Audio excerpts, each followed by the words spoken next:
Hi, my name is Lexi. Welcome back to my channel. And today I'm excited to talk to you about the book that I've been reading lately that I mentioned back at the beginning of the year that I was going to start reading, which is Atomic Habits by James Clear. So this is a really awesome book. I definitely recommend it. It's one that I think I will go back and read maybe once a year, just kind of to refresh myself, at least to skim it, because there's just so much good stuff in this book, so many useful tips, and it's written in a way that is just very easy to read. And so I'm going to talk about just about the book a little bit, and then how to apply the principles in there to fasting, to really making intermittent fasting a habit in your life, something that you adopt as a lifestyle and that will make it easy to continue. And then also I'm going to mention some other habits that I've sort of adopted since reading the book that aren't necessarily related to fasting, but just that might help you. Because I feel like when it comes to our lives, it's more than just focusing on one habit. You know, we're focusing on improving ourselves as a whole. And when we improve in other areas, it really helps us in all areas. It's kind of like that saying, like a rising tide raises all boats or something like that. But yeah, so I think that this book can really help you to just establish those habits and look at it in a way that makes it easy in your life, makes it really fit into your life and not make it seem so overwhelming to make these changes. So first of all, I just think that this book is really pretty. It's got this nice gold shiny lettering, and I think that I'm sure that's by design, because you're more likely to read something that's aesthetically pleasing, I think. So having this on my table, I was kind of drawn to it because it has a very appealing cover. Also, it's just really well written. It's easy to read. The chapters are short enough that you can read a chapter every day and really just kind of digest it, and it doesn't take a lot of time. Of course, you can also listen to the audiobook, and I will have these linked below if you want to check them out. So the introduction to the book, James Clear talks about his story and just the major setback that he had in his life, and it really sets the tone for kind of his beginning to making these tiny habits improve in his life so that he could overcome some obstacles. And so that was a cool story. I'm not going to tell it to you because you'll just have to go read the book yourself. But and then after that, so there's an introduction, and then he talks about the 4 laws of habit change, which are to make it obvious, make it attractive, make it easy, and make it satisfying. And those are the 4 main laws that, within that he breaks down different ideas. So then at the end, after that, there's some advanced tactics. So there's 20 chapters in the book, and like I said, they're very easy to read and digest. Each chapter starts with an inspiring story, and it just introduces the topic, helps you to relate to what he's trying to teach, which I find very helpful because I just think that stories are like the best way to learn and to relate to something. I will say that the one thing I didn't love was that every time he talks about losing weight, as people wanting to lose weight and the habits that they need to adopt to lose weight, the one thing he talked about was cutting calories and hitting the gym. Those were kind of his 2 main tactics when he would talk about losing weight. So obviously he doesn't know a lot about intermittent fasting, but that's okay. So aside from that, totally awesome book. So my takeaways related to fasting that I think could really help you in adopting an intermittent fasting lifestyle and making it a real habit in your life. These are the things that, some of the things I pulled out of the book. There's definitely more, but these are just some of the things. So the first thing I would talk about is just to create cues in your environment that help you to keep up with the habits you want to form. So if you're fasting, you want to kind of design your environment to help you out. So Instead of having snacks laid around your kitchen, you want to have water, because that's what you're going to be focusing on when you're fasting, is water. So not that you can't have any kind of food visible, because especially if you have kids, you're going to have to deal with food.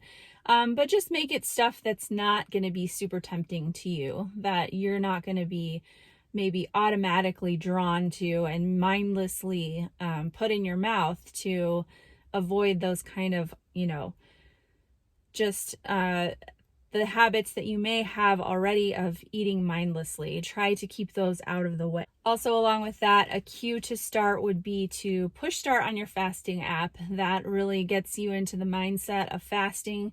It helps me a lot. The other thing would be to brush your teeth. I totally can't believe I forgot to mention this one in my 22 tips for fasting video. But yeah, if you want to start fasting and you're worried about, maybe accidentally eating that first night when you start your fast, brushing your teeth really helps you to kind of reframe your mind that you are done eating. And, it just can be very helpful. Okay, so another point here is to make something a part of your identity. So when you are trying to adopt an intermittent fasting lifestyle, it really is helpful to say, I am an intermittent faster. I am fasting. I am an intermittent faster. I'm an alternate day faster. And to say it that way, instead of saying, I'm trying to fast, I'm trying to do this alternate day fasting thing, like saying it as I am is just a helpful way to adopt it as your identity. So in the book, it says, the goal is not to read a book. The goal is to become a reader. The goal is not to run a marathon. The goal is to become a runner. The goal is not to learn an instrument. The goal is to become a musician. And then on the other hand of that, when you say things like this, like, I'm terrible with directions, I'm not a morning person, I'm bad at remembering people's names, you are kind of reaffirming that identity to yourself, that you're bad at those things, and not really giving yourself a chance to change.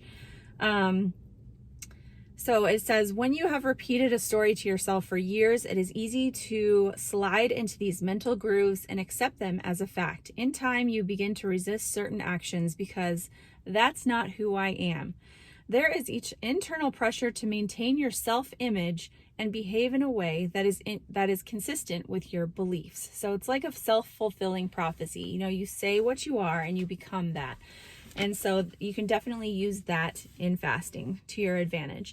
Okay, so the next thing is shared identity. So this is like when you use others as kind of a support to create the identity that you are trying to create. So this says, one of the most effective things you can do is to build better habits is to join a culture where your desired behavior is the normal behavior. New habits seem achievable when you see others doing them every day. So when you're, thinking about watching YouTube videos and maybe, interacting with people in the comments, or if you join, other people's Instagram pages who are fasting, or a support group on Facebook. The best one I know of is the Delay Don't Deny intermittent fasting support group. That is awesome. It's highly moderated. It's just very inspiring. And so when you're connected to hundreds of other people who are fasting, it makes you feel like you're not so weird, because if you don't have people in your real life who are doing it, like me, I do not have people in my everyday life that are fasting with me. So I really like connecting with other fasters online, and it has been very helpful to me. So one really cool thing that I like that he talks about is this idea of decisive moments. He says, every day there are a handful of moments that deliver an outsized impact. I refer to these little choices as decisive moments. And I will put in here a screenshot of this chart, and it basically just is like a flow chart that shows, when you make a good choice, it leads to all these other choices, and the more good choices you make, the better day you're going to have. the more bad choices you make, the worse day you're going to have. And we definitely want to be moving towards the better day. So those decisive moments, like pushing start on your fasting app, deciding you're going to fast, deciding, you're not going to eat that second or third cookie or whatever it is that's not going to make you feel good. So those are like the decisive moments that we have every day. And then the other thing he talks about is the 2-minute rule. So he says, when you start a new habit, it should take less than 2 minutes to do. Read before bed each night becomes read 1 page. Do 30 minutes of yoga becomes take out my yoga mat. Study for class becomes open my notes. So obviously those things don't just take 2 minutes, but starting it should take 2 minutes or less. So when you start to fast, obviously all you have to do is not eat. So that is a little more complicated because it's something you're not doing versus something you are doing. But you can start those cues, like starting your fasting app, or maybe writing your journal, or brushing your teeth, where you're setting yourself up for that next phase of fasting. So another idea that he talks about is make it rewarding. So you want to make something, a habit that you're creating, rewarding. So an idea of something you could do with fasting is this, and I haven't done this, but let's say that you have a habit of going through the drive-thru every day at work or something like that for lunch. So on your fasting days, instead of putting that money towards that fast food, you can put it in account to buy yourself some new clothes in a smaller size as you shrink down. If you have a combined budget, like for a family, you could take that money and you could put it towards a vacation, for a family vacation, or whatever you decide, as a family that you want to work towards. You can put that money towards that, because you most likely will definitely save money as you're fasting, because you are eating less. So that is one way that you can definitely make fasting rewarding. So another thing he talks about is habit tracking, and just making that it's satisfying to track your habits. Again, I'm going to talk about the fasting app, because for me, it is rewarding to just see that tally of how many hours I've fasted. I like that visual reminder just of my progress. Another idea is, just if you want something more like concrete, is he talks about like having a jar with paper clips, and you put a paper clip into the other jar every time you do your habit. So like if you have a fasting day, you complete a fasting day, you put a paper clip into the other jar, and you just keep doing that until you see those paper clips adding up, and you see how many fasts you've done. And that's just really, it's motivating, because it shows you what you've accomplished. And then another thing I think is really important that he talks about is just picking yourself up again when you fall. He says, no matter how consistent you are with your habits, it is inevitable that life will interrupt you at some point. Perfection is not possible. Before long, an emergency will pop up. You get sick, or you have to travel for work, or your family needs a little more of your time. This is true. There's always going to be life that happens, and what matters is how you react to it. He says, too often we fall into an all or nothing cycle with our habits. The problem is not slipping up. The problem is thinking that if you can't do something perfectly, then you shouldn't do it at all. And that is just so key, you guys. Like, we can't do anything perfectly, but we can do it well, and we can improve, and we can also, start over the next day when things don't go well. That's happened to me many times in different ways. And kind of going along with that, something that he talks about is falling in love with boredom. So he says the greatest threat to success is not failure, but boredom. We get bored with habits because they stop delighting us. The outcome becomes expected. And then he talks about variable rewards. So he also says this interesting thing. He says the sweet spot of desire occurs at a 50-50 split between success and failure. Half of the time you get what you want, half of the time you don't. You need just enough winning to experience satisfaction, and just enough wanting to experience desire. And I kind of feel like this is why alternate day fasting works in a way, because you're kind of having that. It's not failure. I wouldn't call it failure because you're eating and that's not failure. But you have your eating days where your weight goes up, and then you have your fasting days where your weight goes down. And it's kind of that up and down, I guess, where you're winning and losing. But again, it's not really that, but it just kind of keeps it interesting in a way. Like maybe that is somehow psychologically, it can be very frustrating for people and myself included, but in a way, like seeing those big losses makes up for the bigger gains. So maybe that's something in there. But he says variable rewards or not, no habit will stay interesting forever. At some point, everyone faces the same challenge on the journey of self-improvement. You have to fall in love with boredom. And I think that's true because, after the initial success that you may have, like the really rapid weight loss in the beginning, it's not going to be so exciting at some point. And you're just going to have to be okay with, those ups and downs and the stalls and the long road, because in the end, this is for our health. This isn't supposed to be like this exciting roller coaster type journey. This is really just the long road of life. And so there's going to be ups and downs and boring times and just times where it's not exciting, and you do have to kind of fall in love with that boredom and just accept this as a lifestyle. So then going kind of back to the beginning of the book, he talks about trajectory versus results. And I had mentioned this in a previous video, but what he says is what matters is whether your habits are putting you on the path towards success. You should be far more concerned with your current trajectory than your current results. So true.